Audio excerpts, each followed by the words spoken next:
I was happily married for 15 years until my whole world came crashing down when I found out that my husband was not who I thought he was.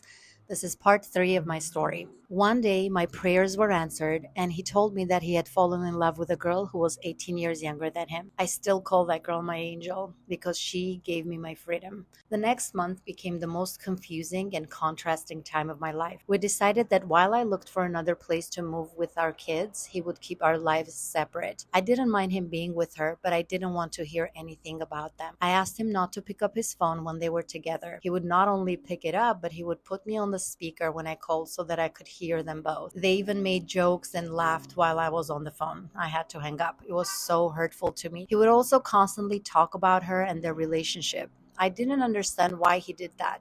If he was so happy, why didn't he just live in his happiness and let me be happy too? It was as if he wanted to punish me for stopping to love him. When people are happy, they generally want other people to be happy. Isn't it the case? I would love to hear your points, but at least I'm like that. When I'm happy, I want everybody around me to be happy. Another confusing thing was that he would come one day and say that we were being stupid and that we should work on this, and then another day say that we should separate. I'm gonna tell something that most people are not going to understand unless they have been in it. I felt jealous some of the days, not of her, but the fact that I had stopped being the center of his universe. I didn't want to be the center of his universe. As a matter of fact, I had prayed to stop being the center of his universe. But when it happened, it hurt like hell because my ego actually loved being the center of someone's universe. Here's how I found out that this was my ego talking and not my true self. On the days that he would take back our decision and say that we should stay together, my soul would start crying. I would freak out and feel like I'm suffocating. I knew I didn't want to stay, so I would start convincing him why she's the right choice and the only choice. The other thing that made it easier to leave was the fact that he constantly talked about why he was choosing her. He said that she's like him. They like to put people down together and that I try to lift everybody up, and this is annoying as fuck. He also told me that when he's drunk, she actually carries him, his actual body weight,